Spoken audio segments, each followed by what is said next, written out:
All right. So we'll start with introductions and say who you are and name a city that you've read about, either real or imaginary, that you'd like to visit. I know it's a hard one. Sorry, Glenn. So I'm the chair, Andrew Love, and I've read a lot about Tokyo and I'd like to visit. Specific books don't come to mind, actually. I've read a bunch of guidebooks, actually, that are not fantasy or anything. Looks like Kristen's internet is unstable, but we'll go ahead. And I'm just gonna go down the participant list in this order. I'll skip Kristen because I don't wanna put her on the spot. Glenn, do you have one? I do, Andrew, thank you. I would love to visit Mumbai or Bombay, as it may be familiar to some of you. I became intrigued with the Indian subcontinent in grammar school when we did a unit on it, and have been wanting to visit, in fact, the entire country for some time. And since you mentioned one city, so I'll just mention that one city, but in fact, I would love to visit the entire country sometime. Thanks, Glenn. Oh, and it can also be an imaginary place from a book, so it doesn't have to be a real one. Real places are great. Arvin, do you have anything? Yes, so I'm Arvin from TLC, and probably Switzerland, and for a city in there, I think, I don't remember the name, but it's like Zermatt, something like that. It's kind of a snow city where you can ski. Perfect, thanks. Cathy. Hi, I'm Cathy, and I guess we're planning a road trip this summer, so I'm looking forward to going to San Francisco. I haven't been there since I was little, so, but we're only going through, so we're staying a day. I feel like I could spend 2 weeks there and not get everything done, but I'll do what I can in that short amount of time we have. Perfect. Kathleen.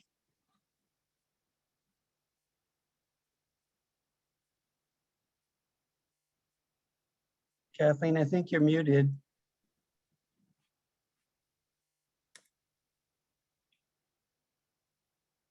Maybe your mic isn't working. Okay, maybe we'll come back to her, Andrew. Yes, we'll see if that mic starts working. Counselor Mitchell? Yeah, I am actually reading a book called Sorry I'm Late, I Didn't Want to Come by Jessica Pan. And a lot of it takes place in London. And so I think that would be really interesting to not only just see, but experience the people there, because it's about being an introvert and how she connects with different people and how it's very, very difficult to connect with people there. So now that I've, kind of read through this, and I'm almost done, not quite, but it's an awesome book and I think I'd like to check it out. Awesome. Mei. Hello, I'm Mei. I really want to have a trip to Bangkok, Thailand, because I love Thai food very much and I love the people there also. Yeah. Awesome. And Sara. I like to go to Rome and see the historic buildings that are described as such as in the books. So I like to go there. Thank you. Perfect. I think I got everybody except Kathleen. Can but you guys hear me now? Yes. So Kathleen? Oh, goodness. I have always wanted to go to the Shire. I'm a big Lord of the Rings fan. I like all the movies and all the books and all the worlds, and I'm a hobbit in my soul, and I've always wanted to visit. And I think you can actually in New Zealand, but yes. So someday maybe I'll get there. Perfect. All right, and I won't bother Kristen because I think she said her internet is fuzzy. So since that's the board and our counselors and our library people, in that case, I'm going to move on to the approval of the minutes. Has everyone had a chance to read them?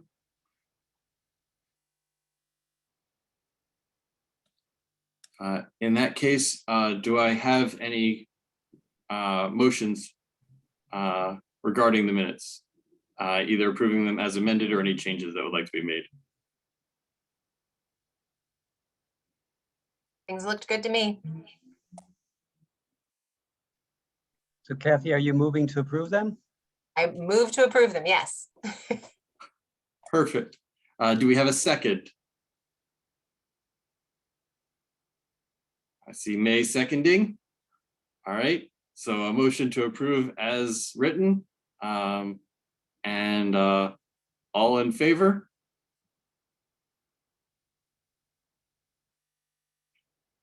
All opposed? May, are you also opposed? May, are you approving the minutes or opposing them? Sorry? Are you approving the minutes or are you opposing them? So your Okay. hand up was to approve? Okay, thank you. Perfect. So Kristen, I don't know if you're there. Do you have that? She can get it on the recording also, Andrew, so I think we're good. All right, it looks like it's unanimous. So if it isn't, please let me know, and we'll adjust that for Kristen. All right, the next step is the public comment period. So under this portion of the meeting, the public may direct comments to the Library Advisory Board on matters that are within the subject matter jurisdiction of the Library Advisory Board, but not on the posted agenda. There is a 2-minute maximum time limit when addressing the Library Advisory Board. The time limit is subject to adjustment at the discretion of the chair. Comments are limited to 2 minutes for each person. So at this point, I'd like to call on Ellen as our public comment person. Hello, I'm Ellen Russell. Nice to see you all. I'm the vice chair of BCCI, the Beaverton Committee for Community Involvement. I was on the Library Advisory Board for 6 years. I served as chair twice, so it's where my Beaverton volunteer journey started. So you're always near and dear to my heart. And for those of you I don't know, it's lovely to see you and thank you for your service. I'm here to talk about the Spring Voters Forum, which is going to be our first in-person event in 2 years. It is going to be April 28th at 6:30 p.m. at the Patricia Resource Center for the Arts. So we'd like to invite you all, and also as members of a board, we'd like to invite your comments and your questions for the candidates. So we've invited the city council candidates for each of the 4 races, as well as the Beaverton School District to talk about the bond measure. Since this is in a private facility, tickets are required to attend the forum. They're at no cost, but you do have to have a ticket. And I'll put the link to that in the chat. And proof of vaccination or negative COVID-19 test will be required to enter the building per the PRCA's requirements. So we need questions from you and from everyone you know for our candidates. I'll put the link in the chat about where to submit those. There's an email address, and there's also, you can submit online at the Beaverton, Oregon website. And we'd like questions before April 18th. Of course, if you come, or if any of your friends or family come, you can also submit questions live at the event on a comment card, and we will vet those questions, and the moderator will submit them to our candidates. The event will not be live cast, but it will be recorded and replayed on TVCTV channels 28 and 30, available in English and Spanish, and instantaneous translation is available for Spanish. So yeah, we'd love any and all questions. Do you have any questions for me about the event or about BCCI or? I think it's public comment. So because of that, there's no real interaction, unfortunately, but. Okay, well, I'm going to put all this information in the chat. So feel free I'm a member of the public, but also a member of the board, so you can feel free to contact me about any of that. And thank you for your time. I appreciate it. Thanks, Ellen. Appreciate it. Did we have, so just to be clear, Christina is covering for Nathan with respect to the agenda? Yes, that is correct. All right, so in that case, do we have any other members of the public? And I don't see any. I don't believe so, Andrew. All right. Well, thanks, Ellen. And in that case, everyone keep an eye on their chat. She should have a million things for us to look at. And we'll move on to the city council report. If you're ready, Counselor. Yeah, thanks so much. You know, I try and think about how to best utilize this time. And I think after all these years, I think the best way, especially now that I'm going to utilize this, is I can tell you what's going on, but so does Glenn, so can Kristen, like, and you can find out, you know, I think I would like to hear from you during this time, just even for 5 or 10 minutes.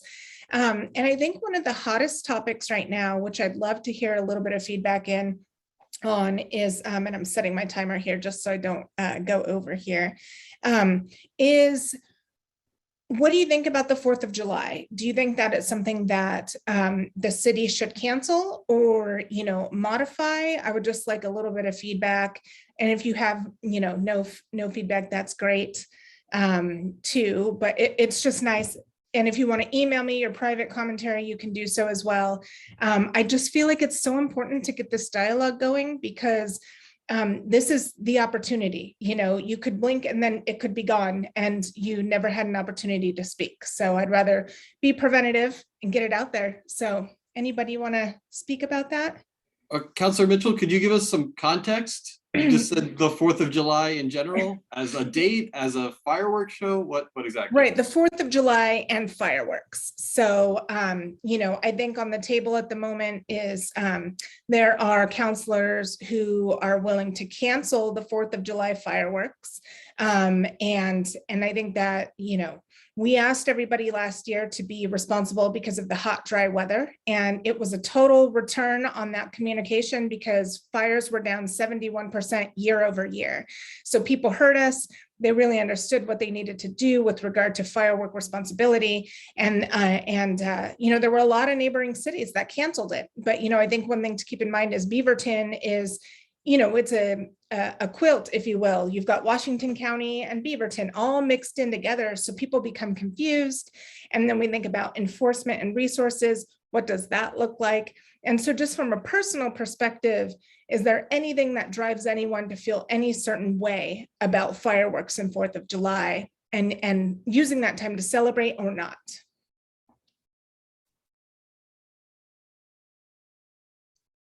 Okay, well, and that's okay. You know, I mean, I just want to put that out there. Talk to people about it, talk to your friends about it. You know, if they're in the city, let them know that this is a topic of discussion. And I would absolutely love to hear from anybody who has any sort of feelings about it.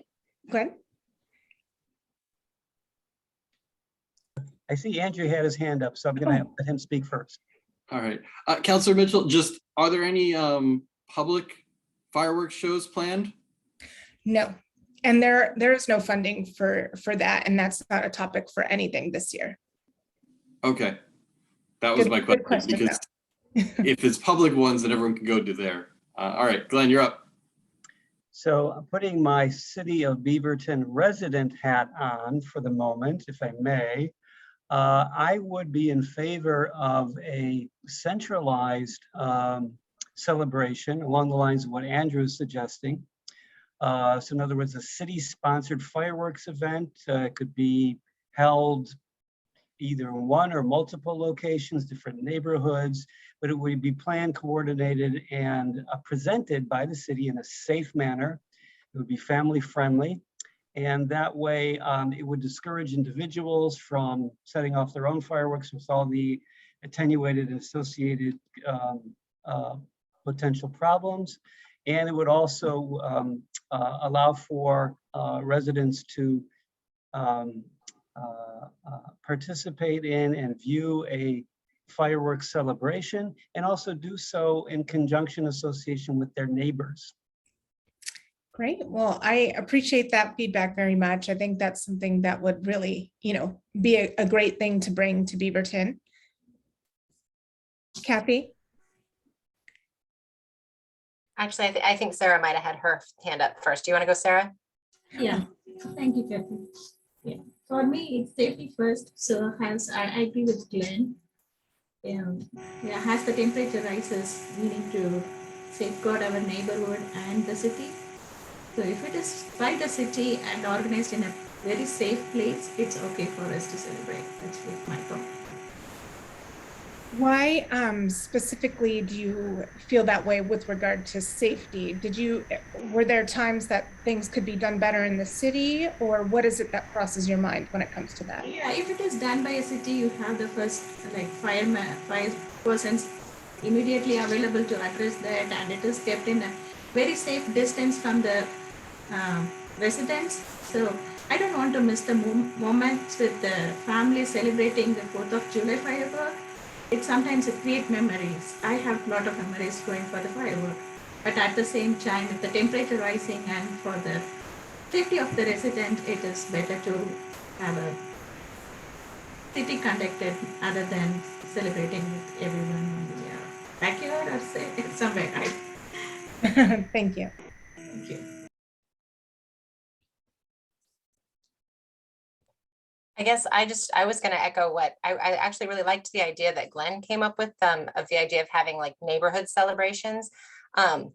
Because in years past, prior to last year, a lot of people in our neighborhood bought a lot of fireworks and not always the legal ones. There was a lot going up in the air, and just with the drought and things being so dry, wildfire season starting earlier and earlier, I really like the idea of it being something that's more run by the city rather than by private citizens who, the point that Sarah made, I thought was really good about having, firefighters there on hand to help, and having people who are using the fireworks in a way that they probably are trained and know properly how to use them without causing further harm. So I thought that was a great idea of having like different neighborhood celebrations.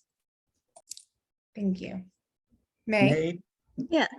Besides firework, will there be any other celebrating activities held by the city?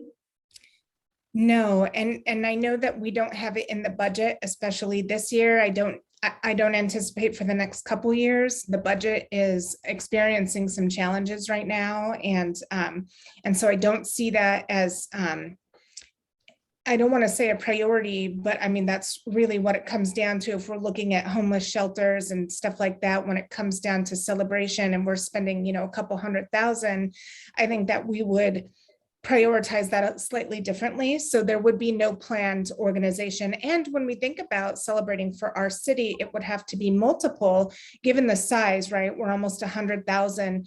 If we're going to put it at such a small place, that might discourage people from coming, and that might not be, equitable. Where do we hold it? Do we hold it by public transit? Do we hold it where, there's all these questions, but I think that's a great idea for sure. And I thank you for your question. Yeah. The safety is more important.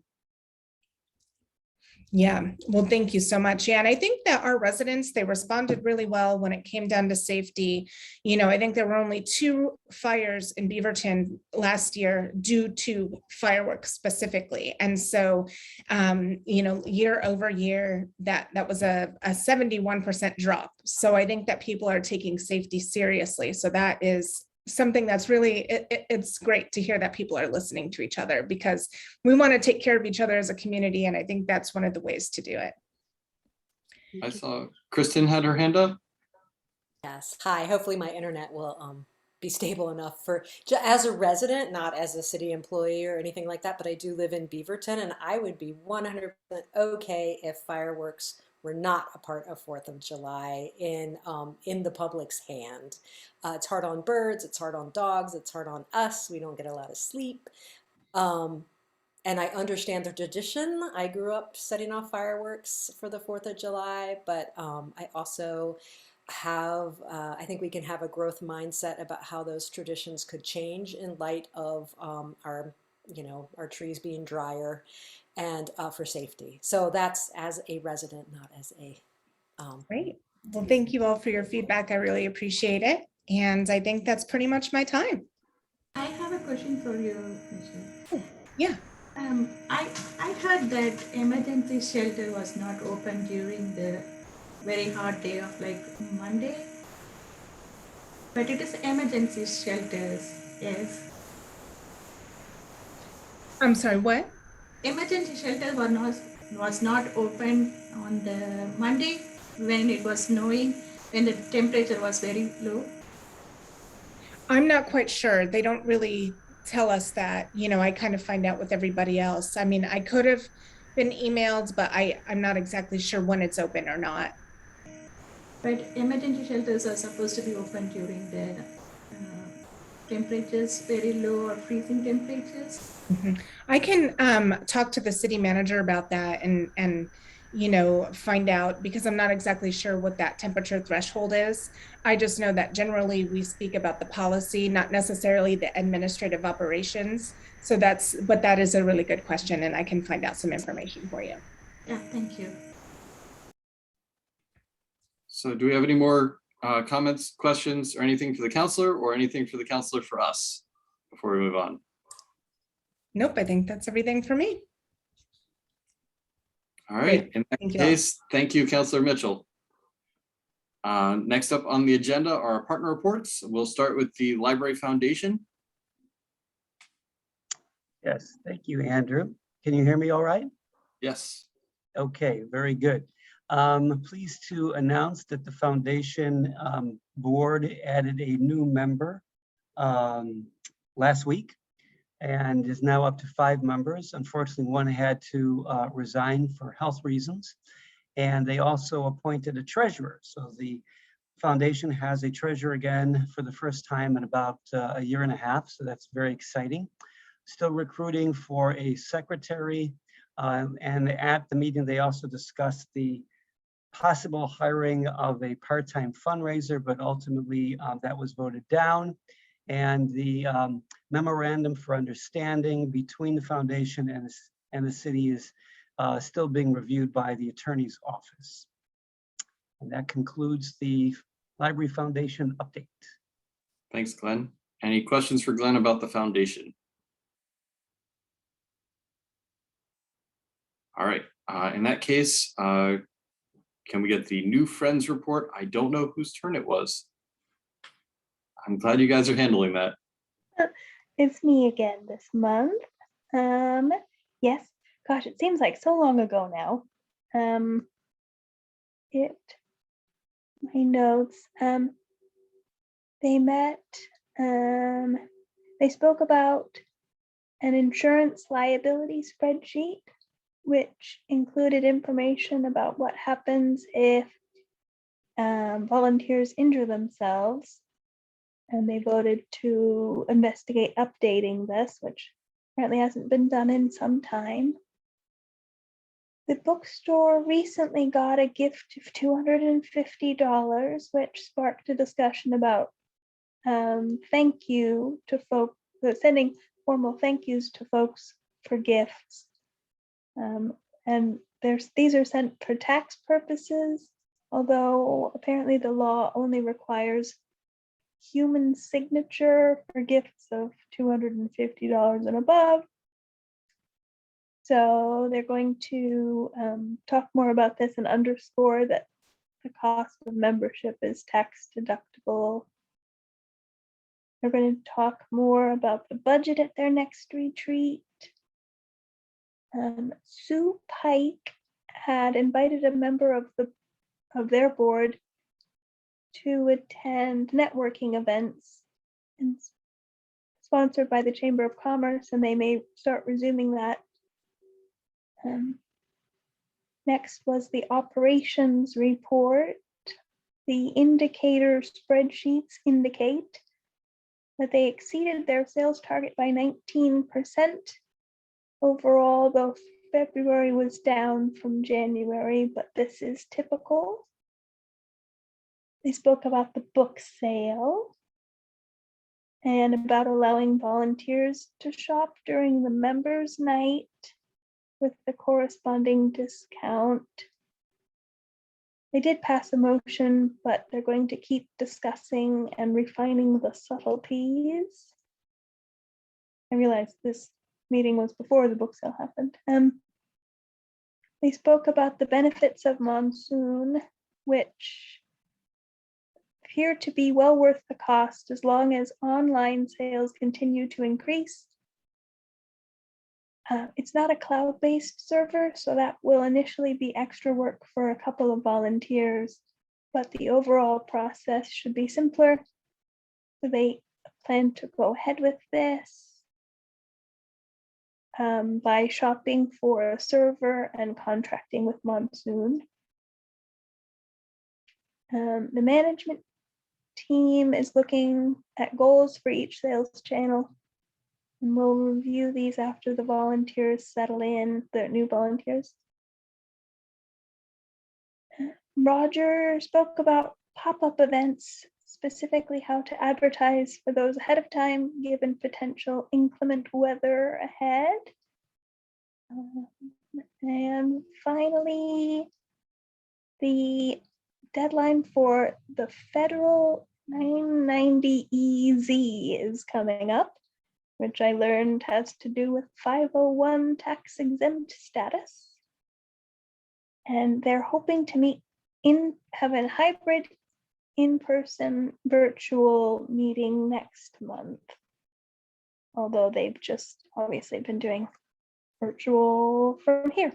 So that's kind of exciting. Things are progressing more social manner. Anyway, that's all I've got. Thanks, Kathleen. Any questions for Kathleen about the new Friends of the Beaverton City Library? All right. In that case, Arvin, you want to tell us what the Teen Library Council is up to? Yes. First, apologies for not really having a camera. I don't have a working camera at the moment. But for the TLC, there's a few things I'm going to touch on. The craft fair happened last weekend, and so it went over very well. And we kind of thought it was a pretty good event for children. But we want to do more events in the summer, especially when children are not in school or school's not in session, and maybe even doing it outside. And then for the podcast, TLC podcast, it's been going pretty good.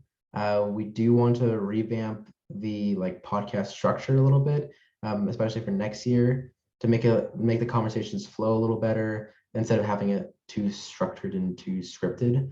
And then the poetry contest is still going on. Will end by the end of this month, and we'll help judge them in May. And then the free comic book day is going to be happening on May 7th. And that's about it. The Teen Library Council's doing something with the free comic book day? We're going to be helping, so we'll be volunteering. A few members will be volunteering for the free comic book day. Okay, I wasn't sure. So any other questions for Arvin? All right, thanks, Arvin. Thank you. Next up is we're going to have the Community Visioning Project presentation. I believe that's you, Christina. So the floor is yours. Great. Well, thank you all so much for allowing me to sit in on your meeting today and represent the Community Visioning Advisory Board. My name is Christina Lent, and I live in the Sexton Mountain neighborhood. And the Murray Shoals Branch Library is my daughter's playground. I think she's probably checked out every book in the young adult section now. She's a voracious reader. And so I was very excited when we were picking committees to go and do presentations. I was like, I'll do the library. Professionally, I work with Tualatin Valley Fire and Rescue, so I loved hearing the safety first messages about fireworks. And but I'm here tonight to talk about visioning. We are very excited that we are, it's been a year of planning what our outreach process is going to look like. And it is going right now. If you received your mailer about the voters forum that's going to be coming up, on the flip side of that, there would have been a QR code on that that's talking about inviting people to take the online survey that we have live right now. And it is on the city's website. And I put the website link in the chat. All you have to do is do the beavertonoregon.gov/vision. And there's a couple links on there. The first one is to go ahead and take the survey. And it is being offered in 8 languages. That includes English. But then the 7 other approved languages for the most prominent ones in our community are in there, because we really want to hear and include voices from our diverse community, because that's one of the beauties of our community, right? And so we're hoping that people will take advantage of that. And I invite all of you to take the survey.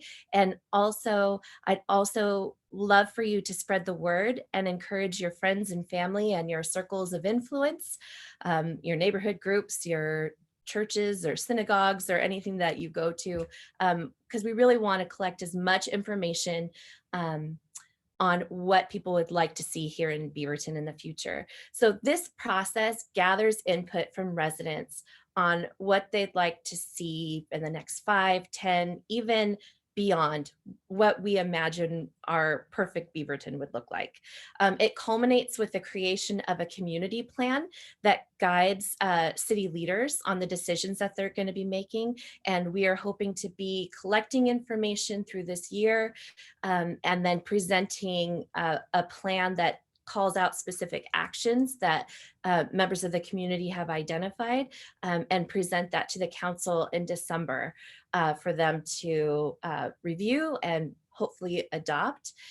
Individuals use the individual departments within the city. They use the vision to make changes to existing programs and projects, and also to justify creation of new programming.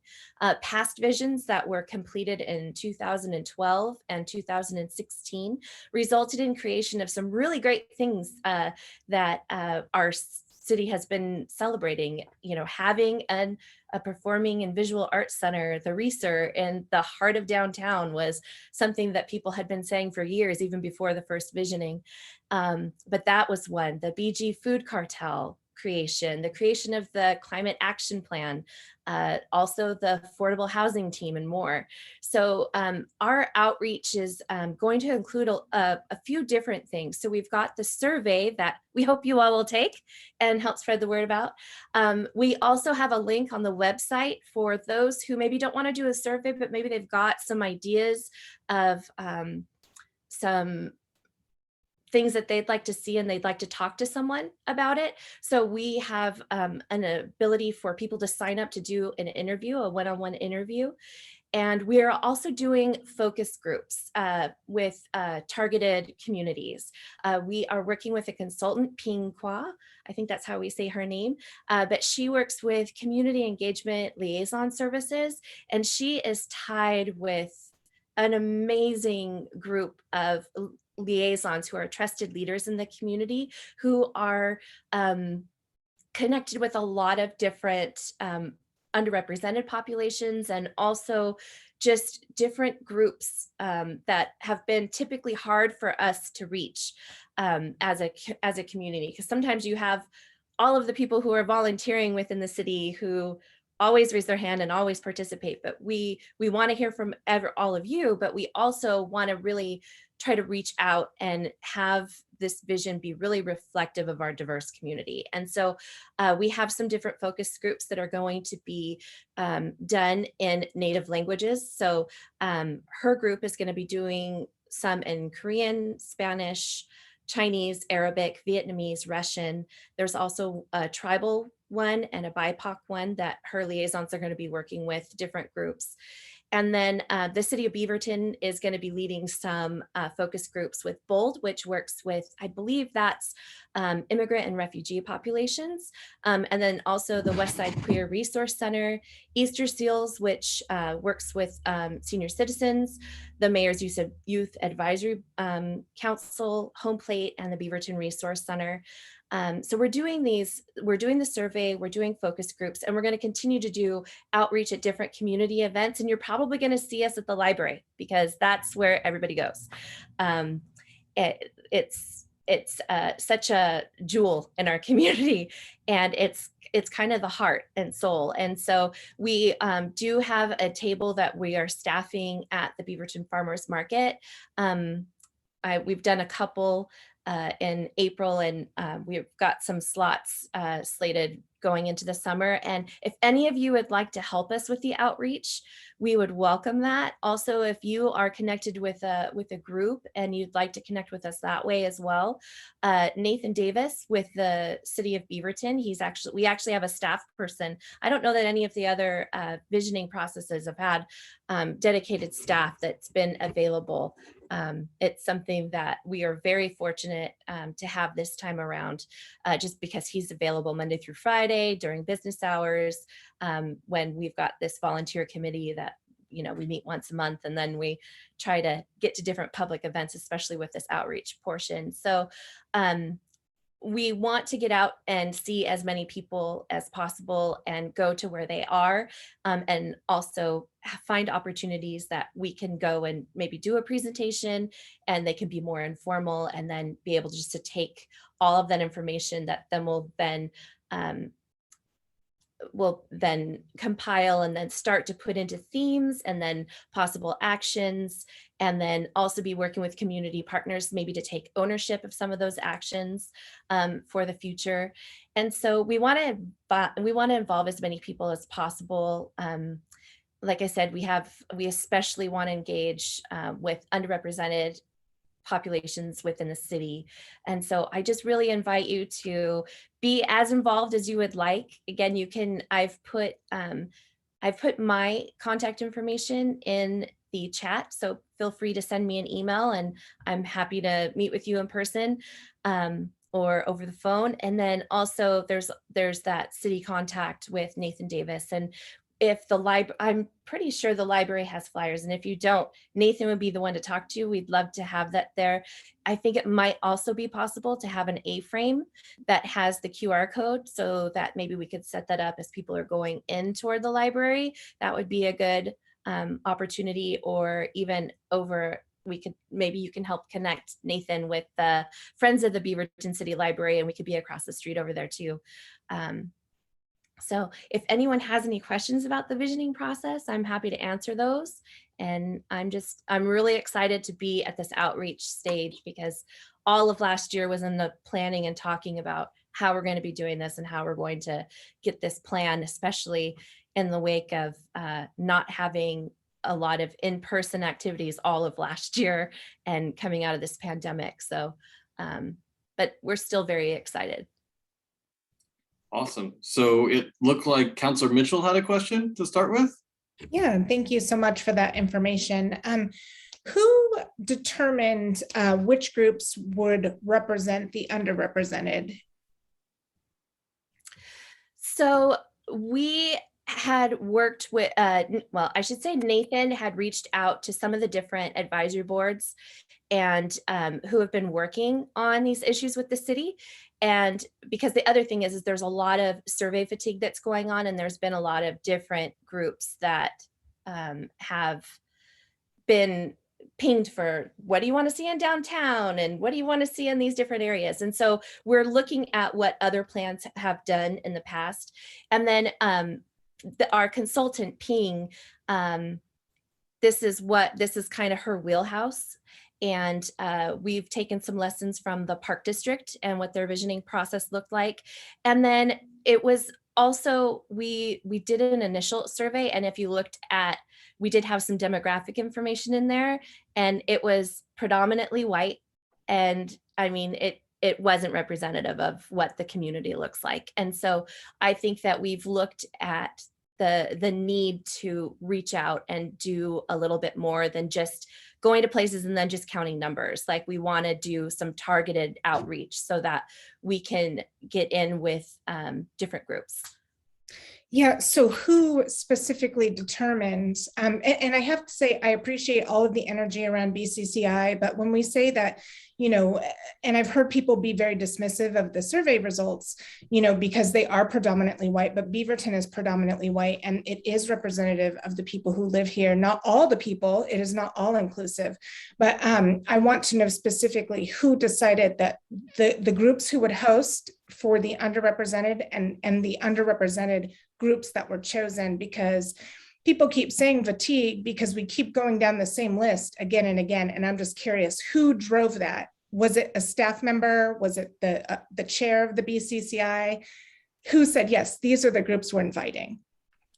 Well, it actually came from the committee, the members of the committee. Like, we all said that that's something that was really important to us, and that we wanted to encourage people who haven't maybe felt like they were part of the community.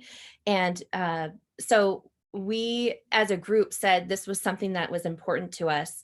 And then that was one of the reasons why we reached out, and we said that we wanted to work with Ping and her group, that that's what her company does. And she has, I don't know if it's in the 70s or in the 90s, but she has community liaisons who are embedded in these communities and in our community. And so she goes with them, and then she reaches out to different faith-based and service-based and just where people are gathering. And so she's really helped us to find the leaders within these communities who are maybe where people are gathering and where they're doing things. And so she's being a huge driver to support us in the work, because we said, this is something that's important to us. How do we make sure that we do our due diligence? And so her group is really helping us with that. And then we've, as a committee, we also started making a list of different groups that we were each aware of. Prior to working for Tualatin Valley Fire and Rescue, I worked for the Beaverton Valley Times for 14 years covering the Beaverton community as a reporter and an editor. And so I was aware of some different things. We have people on our community that have different walks of life and different experiences. And so we've made those lists of those partners. And when we go to our partners, then we're also saying, who else should we add to this list? Like, who are we missing? And the other thing that we're looking at, I was going to look at some of our presentations, but one of the things that we really want to do this year that hasn't been done in the past is get into the schools, because, or work with the schools to help get the word out, because that's a lot of our population as well. And so if we can get in touch with those families and in different ways, that's what we want to do. So awesome. Well, thank you so much. So yeah, we have Ping, and then also Nathan is really helping us to connect with different groups as well. Great, thank you. All right, do we have any more questions for Christina from the board?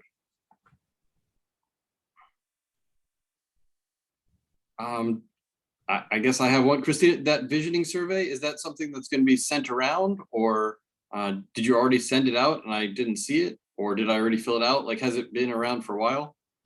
I think it went live maybe in March. It might have been the beginning of this month, but it's on the website right now. Okay. So it's on the website right now, and we have postcards that went out with the voters forum, and on the flip side there was the QR code for that.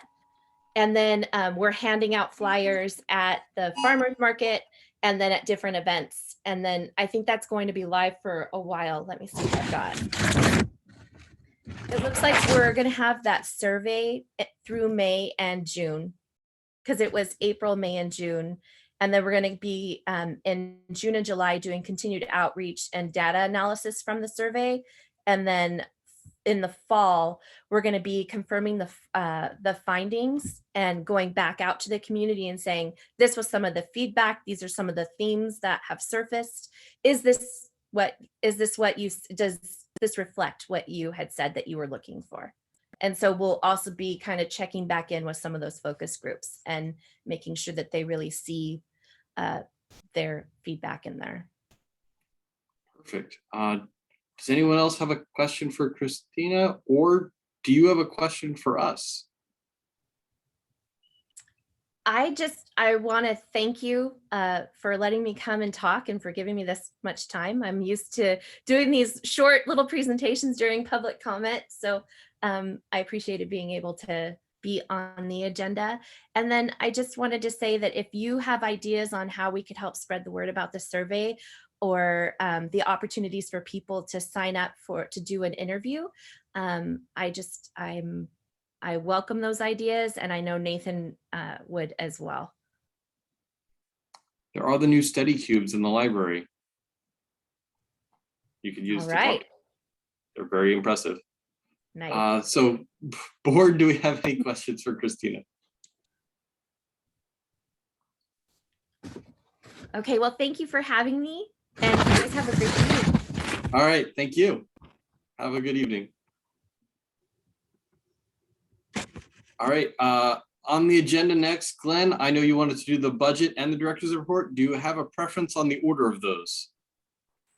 Andrew, since we typically run short on time to do the full director's report, I think it probably makes the most sense to start with the budget. If that's Okay. all right with you. That's fine. Wait, Sarah? Yeah, can you hear me? Yes.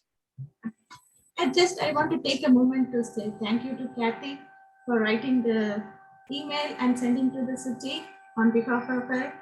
Thank you, Cathy. I was like waiting for the time. Thank you for your time and appreciate your hard work too. No problem, Sarah. Yeah, I was gonna bring that up later, but I appreciate it. Good job, Sarah. And good job, Cathy, for writing that and sending it out. Thank you for so much. All right. In that case, I think Glenn, go right ahead. Okay, thank you, Andrew. Okay, so the first item I want to update the board on is our budget update, and that's specifically in reference to next year's budget, fiscal year 23, which of course begins July 1 of this year. We have just about completed the internal budget review process, and believe that our budget is, we've got our budget in a situation or a status where it's ready to be submitted to the budget committee as part of the city's proposed budget. And with that, I just wanted to also take a moment to remind the board, as we have discussed in the past, that the library fund budget, due to what I've been referring to as a structural imbalance, in that we have personnel costs rising on average of about 10% per year versus a 3% increase in revenue that we receive from the county. We are in a constant budget imbalance situation. And so, for example, during my tenure, each year we have had to try to come up with a cost reduction of approximately anywhere between $500,000 and $700,000 to close that gap in our contingency budget because of that structural budget imbalance. This year is no different, meaning the preparation of budget for next year. In fact, due to that, plus the some unanticipated costs for some HVAC or heating and cooling systems costs. So for example, we have to replace one of the 2 boilers at the main library. We're doing that later this month. So that's taking a hit to this year's budget. And then next year's budget, we are going to need to replace one of the cooling towers. And between the 2, it's approximately a $300,000 cost. So that's a significant amount of money. And in spite of that, due to some really good work on behalf of the library managers, we've been able to identify some cost savings between this year, fiscal year 22 and 23, to get next year's contingency budget to close the gap. So when we started the process, our next year's contingency budget was minus $120,000.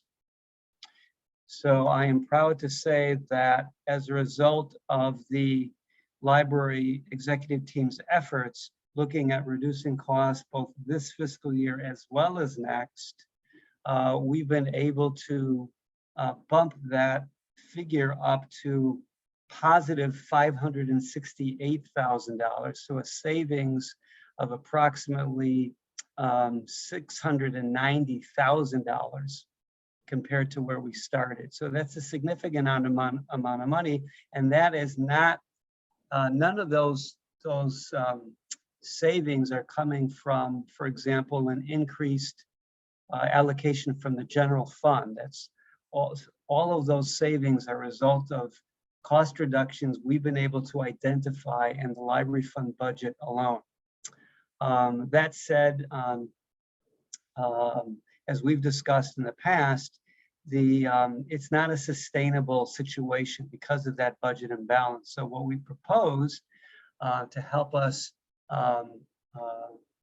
correct that budget imbalance, that systemic budget imbalance, and put us on a more sustainable future, what we've proposed is that the city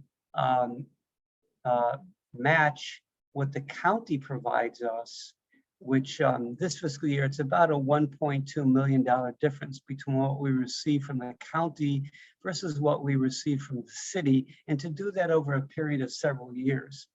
And by comparison, our neighbor to the west, Hillsborough, which has a similar size library, similar size population, similar size data in terms of the amount of materials that they circulate, amount of visitors, we're very similar in that regard. They receive approximately 55% of their budget from the city of Hillsborough, and about 45% from the county. In the case of the Beaverton Library, it's the exact opposite. We receive 55% of our revenue from the county and only 45% of the city. So what we're proposing is that the city match what we receive from the county. So that would be a 50-50 split over a period of several years to get us to that point, so that our budget can be in a more sustainable position. We were also fortunate this year to have a number of vacancies, personnel vacancies, that we were able to, in some cases, delay the filling of, in other cases, propose not filling for next fiscal year in order to close that gap. But of course, doing so will have consequences in terms of, for example, not necessarily being able to fill all of our pre-pandemic hours of operation. We're currently 4 hours less, providing open 4 hours less compared to pre-pandemic times. And just to put that into context, our latest library patron survey, which was submitted in the fall of 2019, we received hundreds of comments from the public. The vast majority of those comments related to suggestions for increasing the library hours of operation. And several years ago, we put in a request to increase the library hours of operation by 1 hour on Thursday evening from 7 to 8 p.m. We've received a lot of comments from folks who said, hey, you know, I work 1 or 2 or more jobs, and by the time I get home, I have something to eat. I'm not able to make it to the library in time.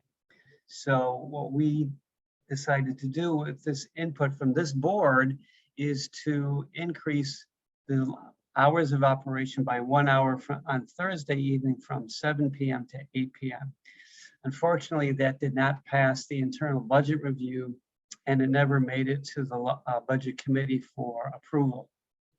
So because of the efforts to increase our contingency budget, that it's rather unlikely that we'll be able to bring back the hours of operation to pre-pandemic levels at this point without a further infusion of revenue.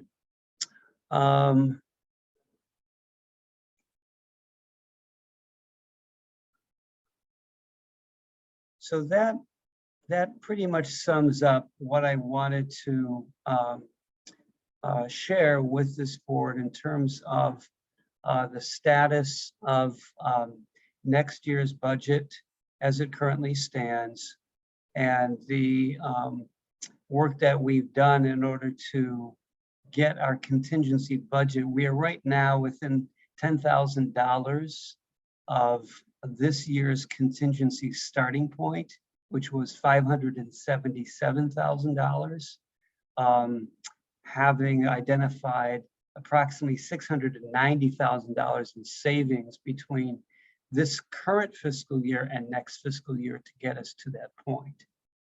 And now I'd like to pause and open it up to any questions that members of the board or council liaison or our teen library council liaison may have. So I think Councilor Mitchell had her chat go off first. So Councilor Mitchell. Thank you. I just want to say thank you, Glenn. That is identifying that much cost reduction is really hard. And, you know, I think that for whatever reason, you know, I think the library always has the greatest pressure points when it comes to reduction of city expenses. And, you know, that is just my historical, I think this will be my 6th or 7th year on the budget committee. You know, this is my 4th year as a counselor. It just seems that when people go to prioritize, they forget what a priority the library really is, what a service it truly provides. And so, you know, you always handle it with such grace. And I really, really appreciate the way that you do things. So thank you so much. Thank you, Counselor. Do we have any other comments, questions about budget from the board? No, it's just a comment. Sarah? It's a great plan. You have made a very good cost reduction in the budget. It's very hard. I know how the budget goes. It's a very great effort. And thank you for the team and you for making this cost effective. Thank you. All right, Glenn?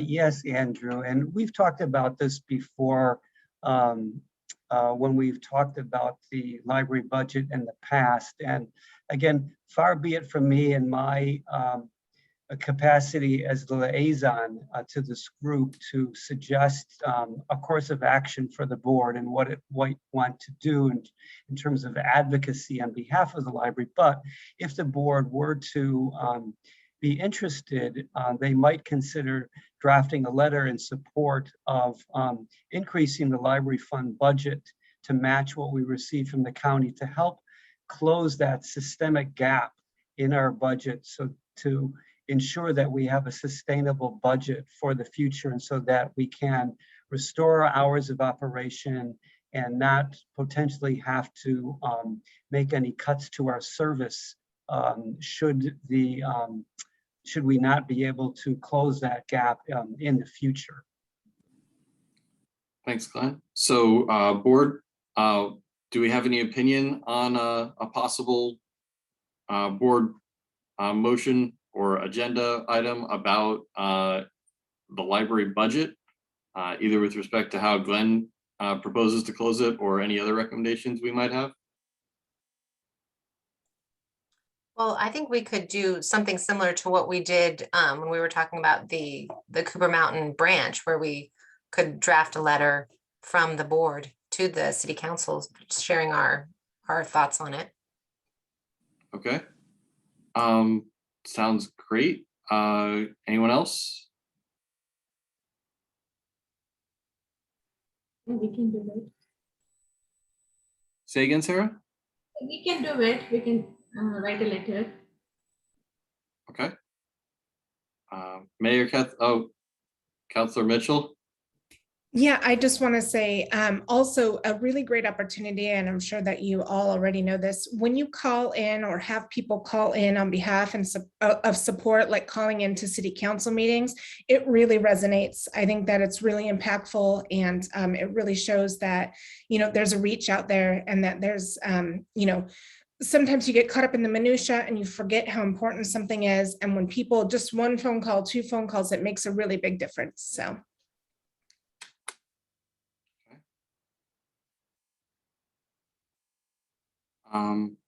So just as a question, Glenn, do you know when the budget is getting discussed for the purposes of even this sort of phase in or something else?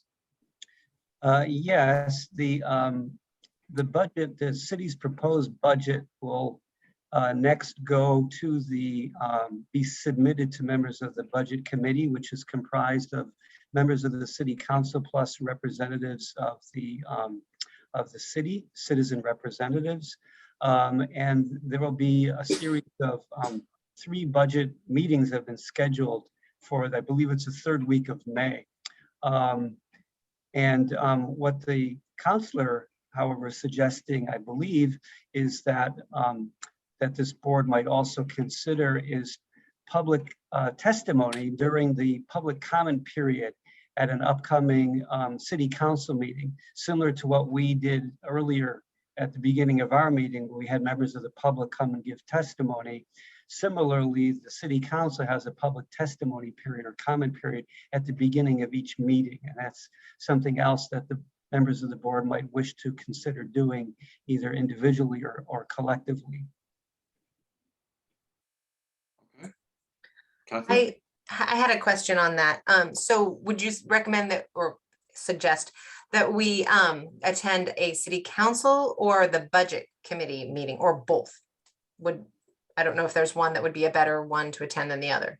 Well, the budget committee meetings do not permit public testimony, to my knowledge. At the I think the last meeting, there's a public hearing at the very last budget meeting. So that is a possibility. You can definitely consider attending that. Talked about a potential letter to the members of the city council, which might also include the budget committee. And then also Councilor Mitchell's suggestion about public testimony at an upcoming city council meeting. So those would all be possibilities. Yeah, and if I could just jump in, definitely when you call into any meeting, it doesn't even have to be an agenda item. You can just call, and that's what it's for. You get to share your feelings and your thoughts, what you need from us to be supported, to feel valued. And the thing about the budget meeting and the public hearing, it is always tricky because those meetings run really late, and it's kind of you know, the hours are volatile, you know, if you will, they are just all over the board. So if you call before any of the budget meetings or write a letter that goes to us and the budget committee, you know, that information will be shared beforehand. So it's nice to just kind of have that base foundation of what people need and then go into those meetings having that in the forefront of our mind. Okay, so we have a lot of suggested ways to go about this. Does anyone have a proposal or a motion, or would they just like to know when the city council meetings are and to attend as individuals and sign in? Put it up to the board to propose anything they'd like to discuss.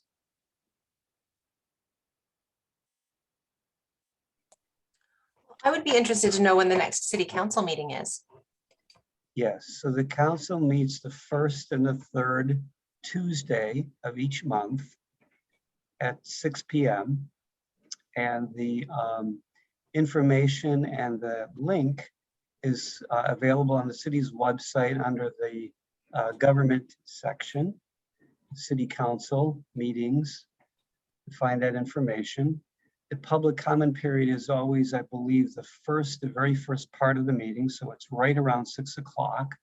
So if you plan to provide testimony, I encourage you to be there at the start of the meeting.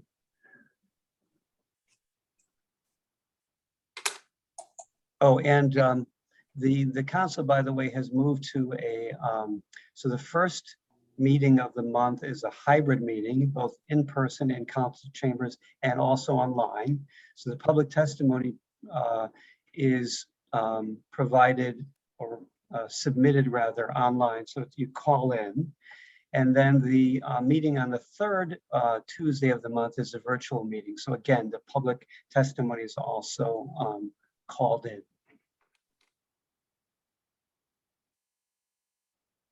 Okay, I think, did that answer your question, Kathy? Yes, that did. And I was going to say that if, I don't know if this board would be interested, but I could draft a letter on behalf of all of us and send it around for everyone's approval to see what you think of it. Is that sufficient? Would that get in time? You said budget is third week of May. So would we have time to approve? Because we'd have to vote to approve it. And I think that has to be during a public meeting and not just over email. If we're going to approve. So the next board meeting would be the second Wednesday of next month, which I believe is around the middle of the month. So yes, there would be sufficient time because the first budget committee hearing isn't scheduled, I believe, until the following week, the third week in May. Okay, so I don't think it requires a vote since we're not actually approving it, but what does everyone think about the idea of Kathy drafting a letter, us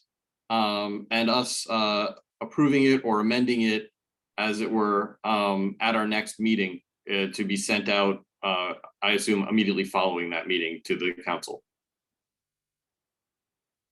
Do we have any opinions about that? I would say yes, please, and thank you, Kathy. Okay. Sarah? Yes, Lynn. Same thing. Okay. Mei? Yes, me too. Thank you. Perfect. So Kathy, I think because it has to be official, you draft it, we can do all the stuff, but then the final one would have to get a board approval at a public meeting to then be properly approved, to have the board seal of approval on it. And then we can send it out after that. All right, sounds good. And just to be clear, I would be addressing it both to the budget committee and the city council, correct? I don't know for sure. Glenn?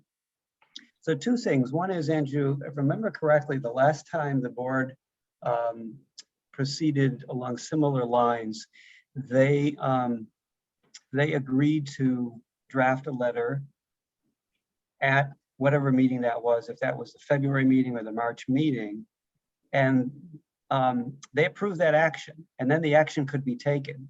So that said, I think you could do that again tonight, approve the action, and then go ahead and do what you need to do in terms of drafting the actual letter. And then once it's ready, you can send it out whenever you like. Okay. And then if you want the biggest bang for your buck, you would address it to both the city council and the members of the budget committee. All right. So do we have a motion to do that at this meeting? I can make a motion that I write a letter, yes. All right. So we have a motion. Do we have a second? It looked like Raj, Sarah raised her hand first.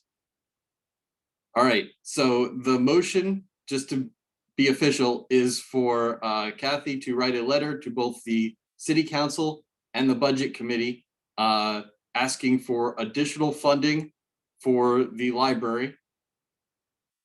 Is there, I believe that's the gist of it. Is there an amendment to that statement? I want to make sure, because when we vote on it, that's what we're voting on.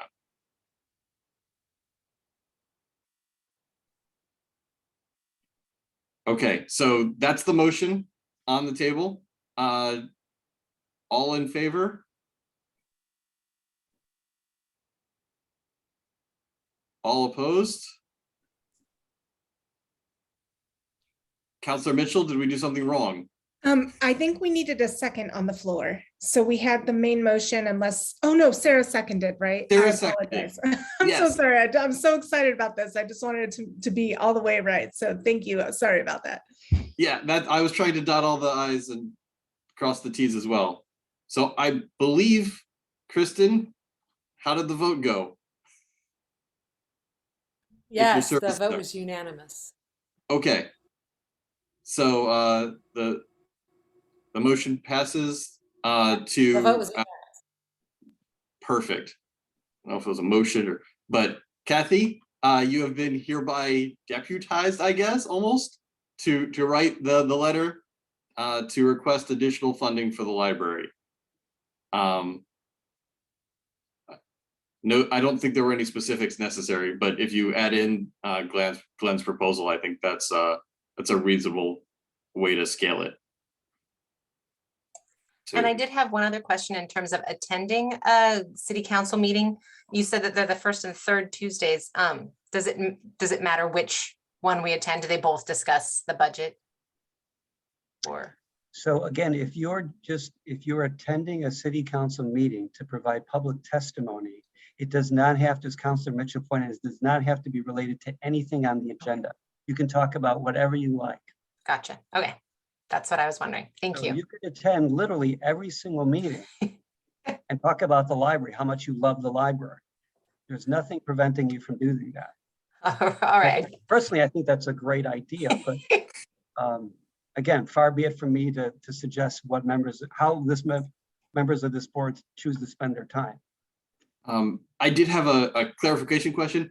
If we do that and we attend as public comment, do we attend as members of the board or do we attend as members of the public? Do we say we're on the board? Like, I know there's some granularity there on what we can do in an official capacity and what we cannot. So I believe what you would do is you identify yourself as a Beaverton resident who is also a member of the Library Advisory Board in the interest of full disclosure. Okay, but you're not speaking for the board itself. Correct. Okay, understood. So any other questions about attending city council meetings, this letter, the budget, before we see what else is going on?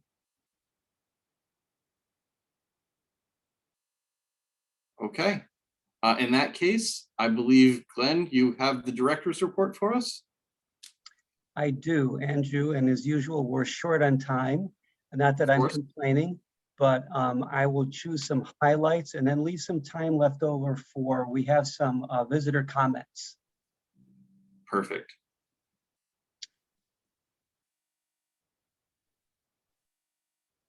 Okay, a couple facilities updates. Very pleased to announce that as of yesterday, the soft rollout of the library's new makerspace that was actually completed in February of 2020 and put on hold essentially for the last 2 years, thanks to something called the pandemic. The soft rollout has occurred. So every Tuesday and Thursday afternoon for a couple hours through the end of April, we're going to open the makerspace for any and all members of the public who wish to come in, get some information about it, get a tour of the space, view some of the equipment, and hear about some upcoming programs. Then on May the 12th, we have the official opening and ribbon cutting ceremony to which all members of this board and members of the council are invited. That's at 1 o'clock on May the 12th. And that's at the makerspace, which is located on the second floor of the main library. Also very pleased to announce that the first of our two public drinking fountains has been replaced on the second floor with a combination of water fountain and water bottle filling station. And that also helps the library and the city achieve its sustainability goals and reduce consumption of single-use bottles. And the installation of the second unit, which is on the first floor in the lobby, is scheduled for later this month. So by the end of this month, we hope to have both new water fountains installed. Unfortunately, there is no ribbon cutting ceremony for them, but we do hope that next time you're in the library, you'll take advantage of them and check them out. They're really quite cool. And bring a water bottle from home and you can fill up as often as you like. Or as we used to say in Chicago, early and often at the library bottle filling stations. Speaking of new things in the library lobby, we recently installed a new free public telephone available for members of the public to use to make local calls. It's available whenever the library is open. And it is also a very sturdy, or what some refer to as prison grade type of phone that is nearly indestructible. It is available in the lobby just past the women's bathroom, located in an alcove where the old public phone used to be many years ago. So it's sort of forward to the past, but we're very excited about that, making that available to the public. We've run into some problems with the replacement of our, speaking of sustainability efforts, with the replacement of our fluorescent bulbs with LED equivalents, which consume less energy and are more energy efficient and consume less energy and brighter. Because of some problems, we've been able to isolate the cause thanks to a couple of visits from an electrician. Seems to have narrowed the problem down to some relays, which are causing the circuits to receive power even when the circuit is technically turned off. And because the LED lights consume so little power, even when the circuit is turned off, they're still receiving some power, causing them to flash, even when the switch is turned off, which also helps to explain why we have to replace our regular fluorescent bulbs and ballasts, because even when the circuit is turned off, they're still receiving some power. Now, in order to correct the problem, we'd have to replace the circuit boards, which I've been told, the panels rather, which I've been told, of which there are 10, and the approximate cost of each of those is $5,000. So 5,000 times 10 is $50,000, which again would be another unanticipated and unbudgeted cost. And that's just for the units themselves, not including labor. So if you add labor, we're probably looking at a minimum, a doubling of that cost. So that's not something we're going to be doing anytime soon. And therefore, what Facilities is suggesting is going back and just taking out the LED lights that they started to install and putting back the original fluorescent bulbs until such time as we can replace the panels. Let's see, moving on to programming. We had a very successful seed giveaway program, with the second year that we've done so, and in conjunction with the Oregon Food Bank. And we made available seed packets freely available to members of the public. And we did so using, as we did last year, the last time we did it, I'm not sure if it was last year or before the pandemic. I think it might have been before the pandemic.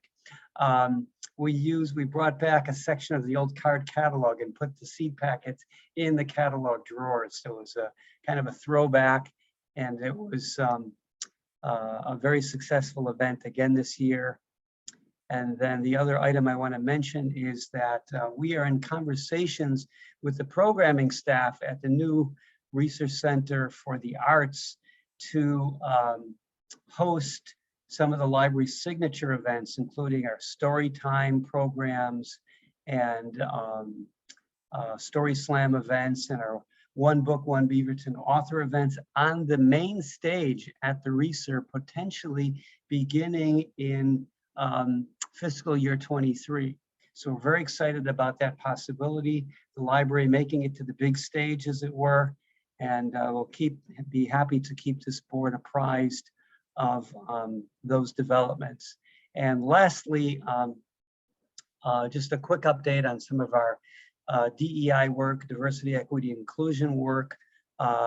We recently launched a recruitment strategy initiative designed to further diversify the library staff based on recommendations from the consultant group that the city contracted with back in 2020. And that initiative includes, but is not limited to, changes in educational requirements for jobs, adding bicultural knowledge, skills, and abilities, and daily role and key project requirements to job descriptions, providing funds for travel reimbursement for additional library positions, identification of stakeholders from whom to solicit input and ideas, review of interview questions using a DEI lens, and also more diverse interview panels. And then lastly, and with this I'll conclude, our internal equity team, known as ARAC, which stands for Anti-Racism Action Committee, has reviewed yet another policy, which will soon come before this board, which is our computer and internet use policy. So that I hope we'll be able to bring that before the board at either the May or June meeting. And with that, I'm going to conclude.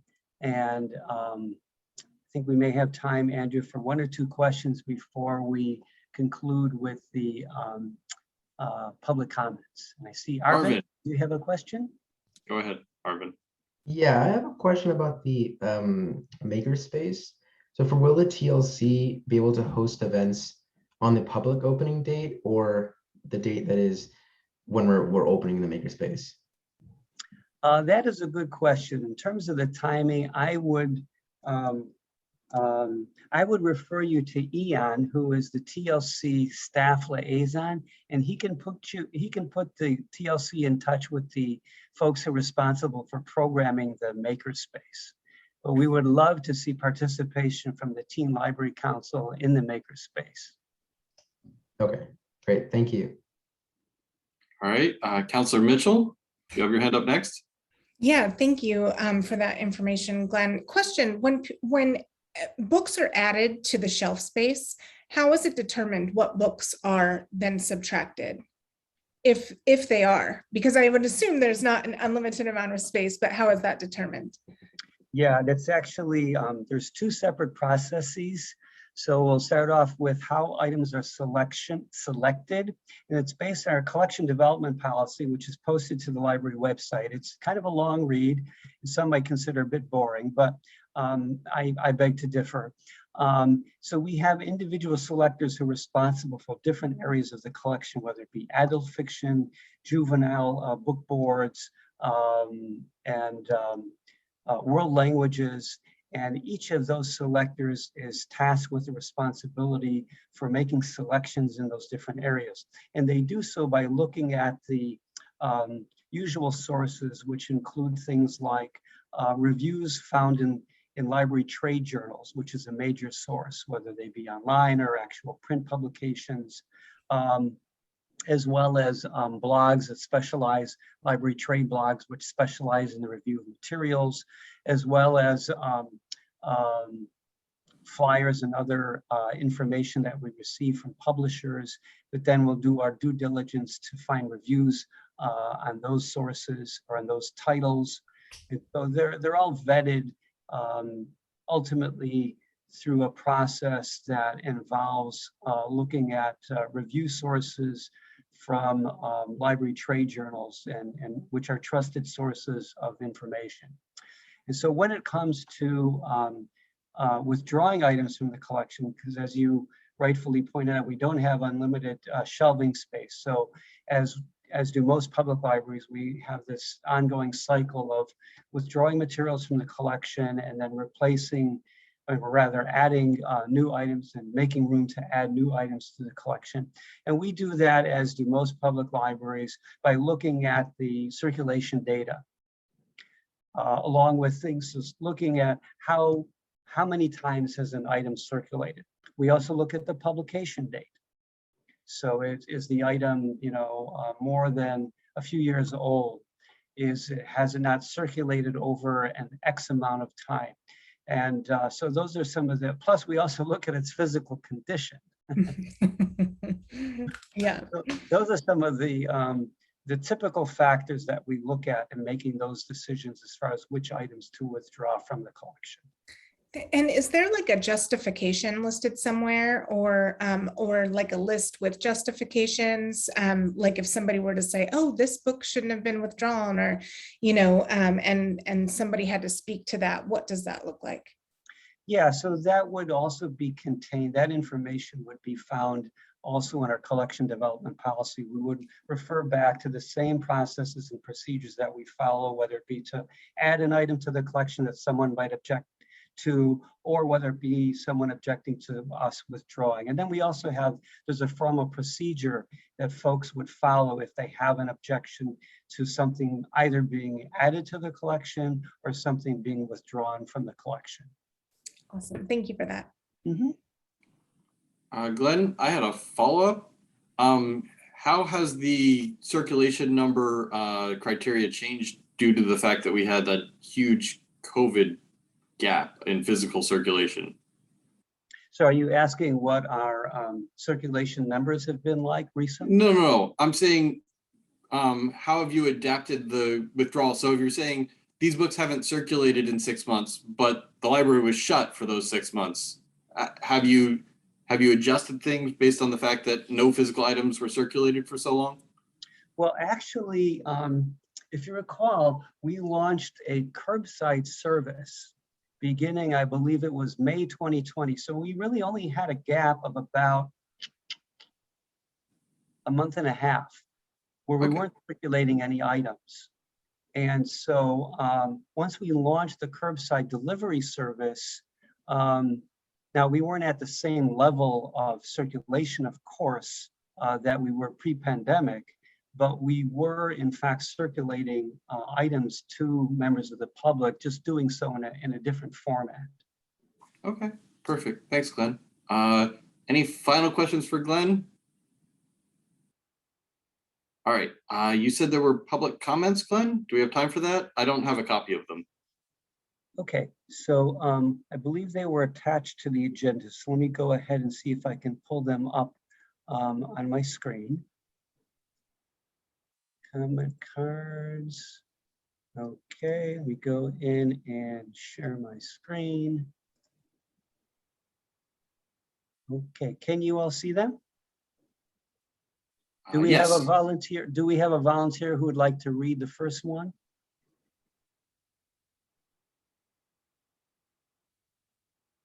If someone would like to, I can't actually see anybody's face anymore, so either raise your hand or just start talking. I can go for the first one. Okay, go, Sara. Just wanted to say thank you for the wonderful interaction with both the staff and the volunteers. Any question I have been answered in a positive manner and with grace. I do also like to say thank you for the current no cost for printing and photocopies. Very helpful in my employment search. Thanks, Sara. Anyone want to read the second one? I can read the second one. Go for it, Mei. I have encountered a few men entering the women's bathroom. It isn't marked very well. My suggestion is hang a bathroom sign above the mosaic art wall to left and far right of entrance into library, like some kind of placard representing men, women's bathrooms. Okay. Anyone want to read the next one? I can read the next one. Go for it, Kathleen. May I make a helpful suggestion regarding posting the hours of operation? Either on, either on the building facing both of the west parking lot, Hall Boulevard, and east parking lot, Tucker Avenue. Today, while I was here, a dozen or so patrons came by early and very early, were disappointed. Post hours at both ends of the building Southwest 5th Street and Southwest Hall Boulevard. Okay. I'll do the last two because they look super quick. You could do old gaming station checkouts like N64 or Sega Dreamcast or PlayStation's PSI, put a tracker on gaming stations and sign a waiver for the station. So that would be a recommendation for our library of things to add in gaming stations as well. Any comments about these before we, I believe, finish up?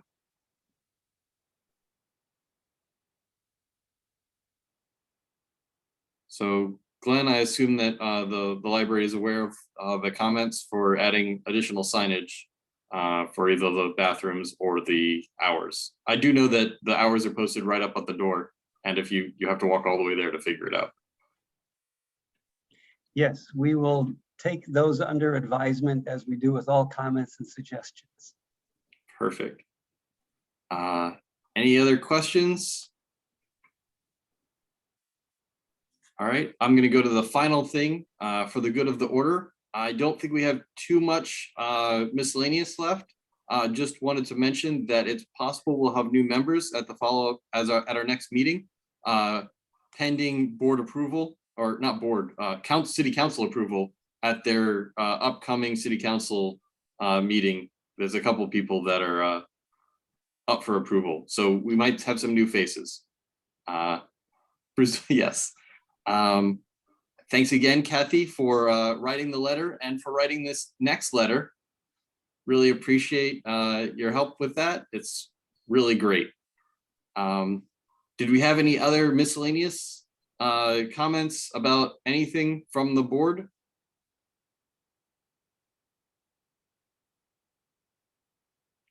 All right, it looks like we do not. So that being the case, I am calling this board meeting over at 7:35. We will see you all on May 12th, I believe, for our next Library Advisory Board meeting. And thank you all for coming. Sorry, is Good it night. the 11th? Is it the 11th? Is it the 11th? The second Wednesday of next month, whatever day that is. Sorry, sorry, I'm being pedantic. I apologize. That's Yeah, okay. apologies. I think one of those is the 11th. One of those is the day of the actual the ribbon cutting. May And I 12th think is that's where I got them confused. Yeah. So apologies. Thanks for your help. Night, everybody. Bye.